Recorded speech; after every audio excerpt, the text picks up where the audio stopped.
François Bon, tiers livre, l'atelier d'écriture hebdo permanent. On est dans un cycle qui s'intitule Le double voyage. Et d'une part, on va rester sur cette opposition.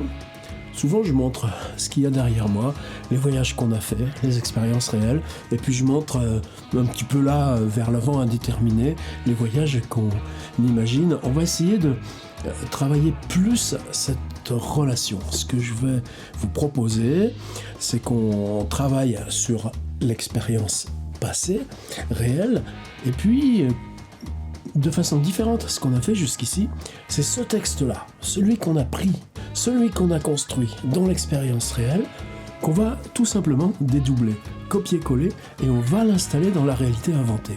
C'est-à-dire qu'on aura deux textes. Le deuxième, déplié du premier, on va être dans l'expérience imaginaire, mais prise à une expérience réelle, et simplement, on va juste faire les petits ajustements pour que le deuxième texte, réalité, inventée, espérée, rêvée, imaginée, c'est le meilleur mot, c'est le plus beau, soit simplement une sorte de jumeau. Tchouac, on déplie, vous savez comment on faisait les décalcomanies, deux textes identiques, mais pour que ça tienne, qu'est-ce qu'on va installer comme tout petit décalage? Ça, on ne l'a pas fait encore. Alors maintenant, le cœur du sujet. Alors, excusez-moi, il n'est pas très beau, il est un peu déchiré, mais c'est juste les rabats qui sont déchirés. C'est un livre... C'est un livre paru en 1983. Waouh, 40 ans de ça. Pile 40 ans. Longtemps, il est resté indisponible, disparu. C'est pour ça qu'on y était attaché, qu'on s'y retenait comme ça, nous, les heureux propriétaires d'un exemplaire. Et je crois qu'il a été réédité, il y a eu quelques années de ça, mais enfin, en tout cas, je pense qu'il n'y a pas de problème à se le procurer. Toujours dans Gallimard du monde entier. Je ne sais pas s'ils ont conservé le rabat. Peut-être que le rabat, c'était simplement... pour nous, autrefois, la première édition, Les autonautes de la Cosmoroute. Évidemment, titre légendaire. Comme légendaire, Julio Cortázar et Carole Dunlop, les auteurs. Légende un peu triste. Mais quelle beauté aussi que cette tristesse s'élève à ce point-là de réussite. En même temps, une réussite bazar, une réussite chantier. Pourquoi je dis ça? Vous êtes toutes et tous allés au cimetière du Montparnasse, pas très loin de la tombe de Charles Baudelaire, un peu là vers le milieu, là, le grand rond-point, ou un peu au-delà, il y a Christophe Tarcos. C'est une grande famille, tout ça.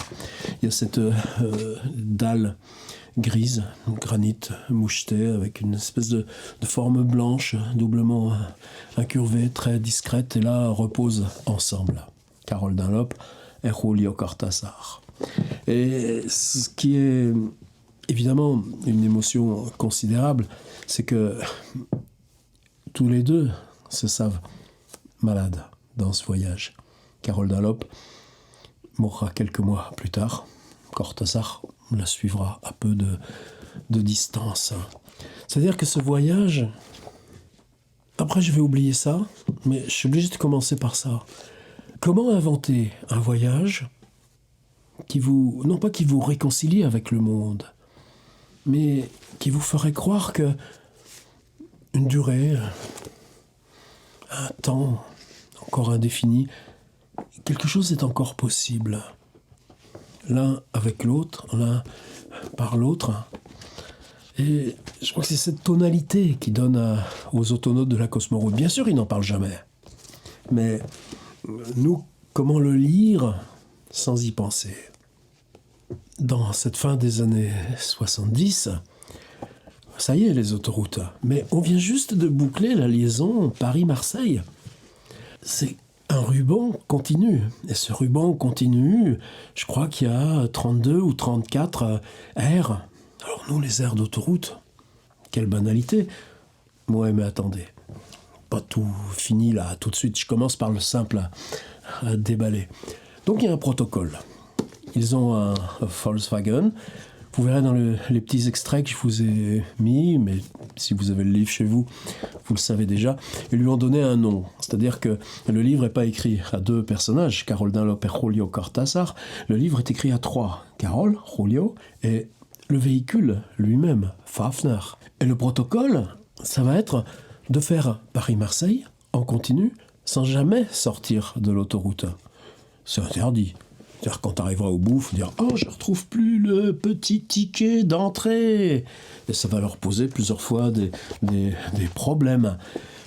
Le protocole, c'est on s'arrête à 1 heure pour manger, on s'arrête à l'heure suivante pour dormir. C'est pas une question de manger ou de dormir, c'est que vous faites 30 km et puis vous arrêtez plusieurs heures. Si c'est l'après-midi, eh bien, on sort les petites tables de camping, enfin en tout cas une, avec les 2 machines à écrire, tête bêche.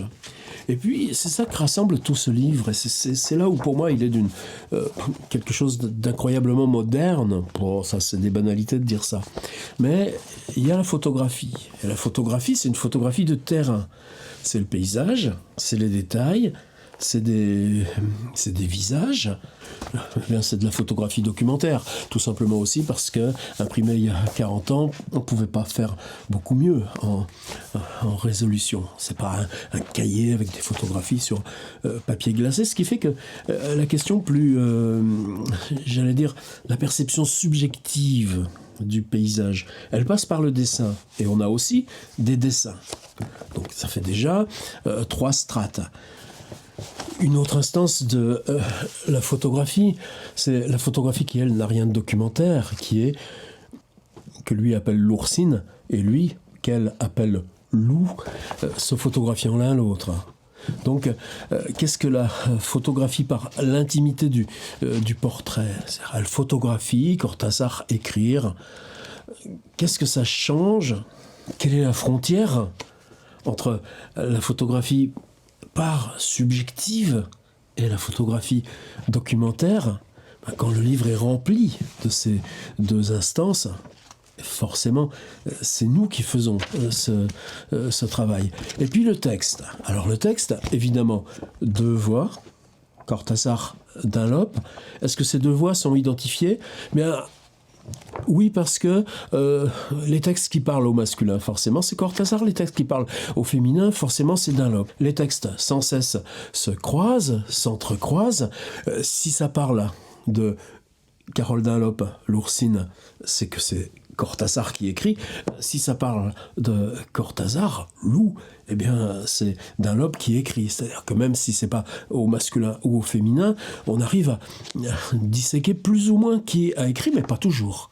Et ça, c'est intéressant aussi, dans une écriture à 2 voix. Par contre, c'est pas des textes écrits ensemble, c'est chacun écrit en même temps. On nous raconte les dispositifs d'écriture, on nous raconte les gens qui regardent, les chiens qui viennent flairer, les interactions évidemment, parce que, bien, par exemple, le personnel des autoroutes, bien, eux, dans les mêmes 2 heures, ils vont faire la vérification, les nettoyages, enlever les poubelles de 3 aires successives. C'est ça leur zone de travail. Oui, mais quand tu reviens le lendemain matin et que tu retrouves le même Volkswagen avec ces gens-là, bien, il va se passer des trucs. Donc déjà, une instance textuelle double, mais démultipliée par la présence d'un journal. Un journal de bord qui est uniquement documentaire. C'est-à-dire la date, les heures, samedi 12 juin, 8h, 18 degrés centigrades, temps frais, pluvieux, 13h15, départ, 13h19, à droite le massif central, le mont Pilat, 13h20, aire de la combe du soleil, orientation de Fafner, sud-ouest, quelques tables, peu d'ombre pour nous, pas du tout pour Fafner, nous décidons de tenter notre chance sur le prochain parking. Ah, il triche. 13h26, départ. 13h34, air de Chanas, pas de chance. Ni ombre, ni intimité, même pas de WC, ni d'eau potable. Tout n'est que béton et poubelle. 16h35, nous décidons de fuir ce parking de Chanas pour des raisons de force majeure. Présence de la force, présence de la gendarmerie. absence d'eau et d'installation sanitaire. 16h38, nous pénétrons dans le département de la Drôme. En tout cas, ils vont mettre 40 jours pour ce voyage Paris-Marseille. 40 jours, et là, il n'y a pas de triche, sans quitter, s'éloigner de l'autoroute 1. Et les aires de stationnement, c'est pas ce que c'est aujourd'hui. Par exemple, ils ont des amis qui viennent les ravitailler en fruits frais. C'est la complexité de ce livre. Dernier registre de paroles avec le journal de bord. C'est des lettres qui sont gardées à l'état manuscrit. Voilà une ici. Elles sont signées « Ta maman », c'est tout frais. Mon cher Eusèbe, c'est Carole Dunlop qui écrit des lettres à son fils. Est-ce qu'elle les poste ou pas? En tout cas, elles sont intégrées au livre en tant que lettres de Carole à son fils. Alors, maintenant, qu'est-ce qu'on peut faire de ça? Évidemment, c'est un rendez-vous d'importance. Je pense que c'est pas toujours ce truc-là. Pour moi, ça aussi, c'est important. C'est pas dire « Ah, Cortázar Dunlop, les autonautes de la Cosmoroute ». Non, c'est pas l'histoire de la référence, c'est pas l'histoire du socle du livre devant lequel s'incliner, venir le vénérer. Non, c'est comment, pour réfléchir, nous, sur notre travail, il y a besoin de médiation. Et ces médiations sont chacune un ordre singulier, sont chacune une distorsion de temps, d'espace, de dispositif. Par exemple, aujourd'hui, c'est sûr que les photos seraient différentes. C'est sûr qu'il pourrait publier, regardez Mark Baumer, gigantesque voyage de ce type qui traverse l'Amérique pieds nus avec sa GoPro, sauf qu'il meurt au bout il se fait écraser par une bagnole le 100e jour de son blog, mais ça aussi peut-être on va allez, Mark Baumer, on t'intègre dans notre cycle. Je reviens à Cortázar et Dunlop, simplement parce que ces distorsions-là nous aide, nous, à faire ce chemin vers nos expériences réelles. Alors, l'histoire de la halte, d'abord, c'est paradoxal. Un récit de voyage, tu pars d'un point A, tu vas à un point B. Simplement, pensez à des récits de voyage qui ne comportent pas les étapes, les haltes, les arrêts. C'est-à-dire qu'un voyage, c'est mobile, c'est un mouvement. Le mot mobile, il est chez Butor. Mais ce mouvement, il s'organise par la succession des temps arrêtés. Et dans combien de récits de voyage, il y a même devoir s'arrêter sans savoir quand on pourra repartir. Tenez, dans les voyages inventés, 20 000 lieues sous les mers, quand ils sont sous la banquise, et que l'oxygène vient petit à petit à manquer dans le sous-marin. Fantastique scène d'action pour Jules Verne, totalement imaginaire, mais la halte forcée devient et crée, fabrique le récit. Qu'est-ce que nous on peut faire de ça? Eh bien, il suffit de passer à la frontière. Bon, évidemment, je ne vais pas alourdir déjà ces vidéos qui sont déjà longues d'anecdotes personnelles. Ça pourrait être que des anecdotes. Mais enfin bon, on passe la frontière à Menton, Vintimille. Ensuite, il y a tous ces tunnels. C'est pareil si on va en Espagne. Et puis, on s'arrête de prendre de l'essence. Bon, on les connaît par cœur, les gestes. On met le truc, on paye avec sa carte bleue, on met son code. Ah ouais, si on est aux US, c'est un peu plus compliqué parce que il faut aller à la caisse en tant qu'étranger. Il faut leur dire, mettez-moi $40. Et puis, tu vas remplir. Puis, si tu n'en as que 30, ben, tu y vas et te rendent les 10. Bon, donc, mais on ne va pas chipoter sur ces choses-là. Simplement, on reste dans la banalité extrême. Tu fais le plein de ta voiture. Simplement, tu es là, en Italie, derrière la frontière, en Espagne, derrière la frontière, ou sur un bord d'autoroute US. Qu'est-ce qu'on te propose à manger? C'est quoi les visages? Et la dimension de l'espace et les véhicules qui sont garés là. Puis le gros 4x4 là, qui vient juste se mettre à côté de toi, puis le type il bouffe son hamburger sans quitter le volant avec ses lunettes de soleil, et puis en même temps il te bique du coin de l'œil. le dépaysement commence parce que le banal a été décalé. Et c'est ce tout petit décalage que nous, on cherche. Et en quoi c'est étrange ? Est-ce que c'est simplement le goût des sandwichs ou que sur l'aire d'autoroute italienne, ils te font de la pub pour des pots de Nutella de 5 kilos ? Non, c'est pas ça. Non, c'est que cette distorsion dans les signes, les goûts, les couleurs, elle est par le fait que tu te sois arrêté. Tu coupes le moteur, silence, un autre temps commence. On le voit encore d'ailleurs à ces nouveaux usages des bagnoles électriques qui doivent bien se planter pendant 40 minutes le temps que ça les recharge. Cette liaison du temps et de l'espace, nous c'est simplement ce qu'on va ouvrir. Alors après là j'ai parlé voiture, m'embêtez pas avec ça, on a tous loupé des correspondances de train, on s'est tous trouvés par exemple, moi j'habite à côté, pour aller à Paris je prends le train à Saint-Pierre-des-Corps, enfin je prenais, maintenant c'est fini, je bouge plus d'ici, mais plein de copains quand ils arrivent de Bordeaux, quand ils arrivent de Nantes, il y a toujours des retards, des correspondances qui loupent et tout ça, donc ils sont à Saint-Pierre-des-Corps pour 2 heures. Là, ils m'envoient un petit message Facebook. J'étais à Saint-Pierre-des-Corps, je t'ai pas vu. Ben voilà. Qu'est-ce que vous faites à Saint-Pierre-des-Corps pendant 1h40 ? Vous voulez des noms là, de ceux qui m'ont envoyé des petits messages parce que ça leur est arrivé ? Et c'est pareil si vous êtes en avion. Combien de fois vous êtes bloqué 4h, 6h, 8h, 10h dans un aéroport parce que il y a eu, Québec-New York et puis il y a eu une tempête. J'ai même oublié que là, tout à l'heure, il y a encore d'autres instances de texte. Par exemple, les légendes des photos en italique. Si vous avez le bouquin chez vous, retournez les voir. C'est des mini-textes qui sont comme des petits haïkus. Et puis, il y a aussi les cartes, les schémas. Donc, c'est un livre qui nous donne l'impression, on est clos, c'est-à-dire un ruban, 2 grillages, des haltes linéaires. Oui, mais ce que vous pouvez faire, c'est infini. Quoi d'écrire ? Qu'est-ce que vous écrivez ? Comment vous installez ? Comment vous dormez ? Comment vous organisez les lumières ? Et puis la météo, elle est comment ? Et toute écriture devient quelque chose qui ne peut pas épuiser son sujet.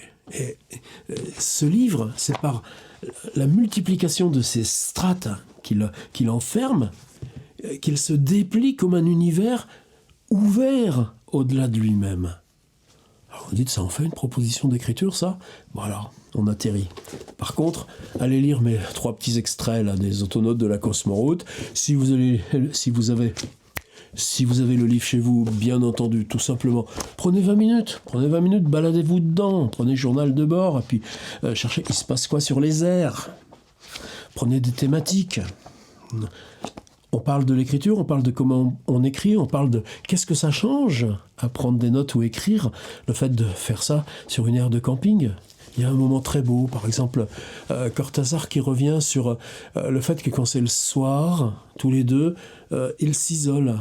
Carole se met à l'arrière du petit Volkswagen et elle lit Virginia Woolf. Et pour elle, lire Virginia Woolf, c'est une espèce de petite bulle. Lui se met à la place du conducteur, là, sur son siège, le volant, mais il met un casque et il écoute des cassettes. Vous vous en souvenez, des cassettes ? Alors, il a des cassettes de beaucoup de jazz. Et puis là, tout d'un coup, tu as 10 lignes, puisque c'était 2 mois. Pourquoi j'ai choisi ces cassettes plutôt que telles autres ?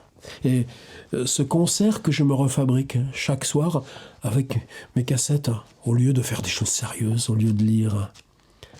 Mais là, derrière ce pare-brise immobile, avec la nuit autour, là, on y est dans l'écriture. Alors, la proposition d'écriture, elle va être toute simple. Là, ça y est, on est à la 4e proposition. On est déjà dans les voyages. Là, on part vraiment de souvenirs. Bon, mais je pourrais en aligner d'autres. Il suffit de penser à la liste des pays, à la liste des villes où vous êtes allés. Et dans chaque ville, pays, aller chercher où est-ce qu'il y a eu halte ? Où est-ce qu'il y a eu attentat ? Où est-ce qu'il y a eu ce dépli soudain de l'espace et du temps, parce que au lieu d'être dans le voyage, on est arrêté. Après, vous choisissez celle qui vous convient le mieux. C'est pas difficile, c'est dans le plaisir. Vous reprenez cette petite halte et vous allez la reconstruire par l'imaginaire réappliqué au souvenir en arrière de vous-même. Ça vous fait un texte ? Oui, comme vous là, dans les 3 petits extraits que j'ai mis de Cortázar et Dunlop, on y est dans ces haltes. Vous voyez, c'est pas l'anecdote, c'est plus profond que ça. Par exemple, j'ai mis un petit passage, c'est une conversation avec un routier espagnol. Est-ce qu'il s'agit d'aller retrouver une anecdote où vous avez vu quelqu'un de singulier ? Non, c'est pourquoi il dit, c'est parce que il voit ce camion et il dit, mais si je vais lui parler en espagnol, lui qui est argentin, c'est un cadeau que je lui fais. Et c'est ces petites choses qui font que la langue revient toujours au premier plan dans les autonotes de la Cosmoroute. Donc simplement, moi, c'est ça que je vous demande. De toute façon, première chose, la halte, l'étape, et ça, on va la chercher dans la totalité des voyages effectués, de ces arrêts. Et pourquoi j'ai pris ça aussi ? Parce qu'il n'y a rien de plus normé.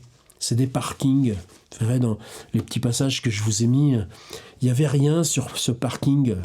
C'était rien que du bitume et des arbres pelés. Il n'y a rien à voir. Mais précisément, c'est parce que dans ce dépli aussi, où il n'y a plus rien que le normé, le prévisible, on sait acheter de l'essence, même si on a passé la frontière, que tout d'un coup, le petit décalage s'installe et qu'on trouve l'écriture. Évidemment, moi j'impose rien, surtout pas, c'est pas du il faut et puis du on doit et puis. Mais ce que j'ai envie, c'est si on veut travailler sur l'imaginaire.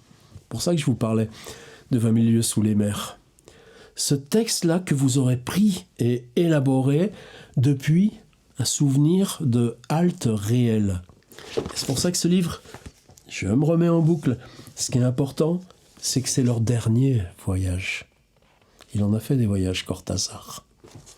Il est né à Bruxelles, ils ont vécu en Suisse, ils sont rentrés à Buenos Aires, le père a quitté la mère et la sœur, il a fait ses études d'instit parce que ça permettait d'avoir un petit salaire et que le salaire, c'est ce qu'il fallait pour la mère et la sœur et se soulager. Et puis ensuite, il part à 400 bornes de Buenos Aires dans la Pampa parce que, en gros, si tu es instit, tu deviens prof de niveau collège et puis tu gagnes un peu plus, à condition d'aller dans ces villes totalement à l'écart de la capitale. Et ça veut dire aussi arrêter les études, arrêter le milieu culturel. Donc qu'est-ce qu'il fait ? Il apprend la traduction à distance et puis petit à petit, c'est des traductions de textes techniques et puis ce sera venir en Suisse, prose du télescope, et puis avec la dictature, s'installer à Londres, à Paris et vivre des histoires qu'on invente.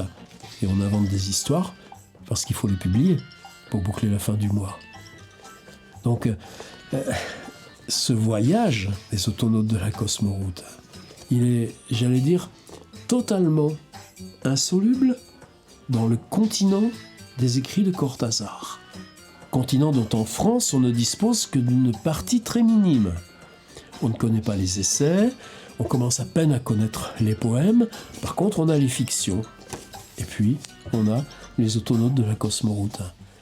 Et ces deux personnes étrangères, oui, au sens des nouvelles de l'étranger, Henri Michaud, la semaine dernière, sont les premières à se saisir d'une autoroute aussi hautement française, Paris-Marseille, pour inventer leur propre part de fantastique. Qu'est-ce qu'on invente en 40 jours sur l'autoroute ? Je crois qu'il y a de quoi travailler.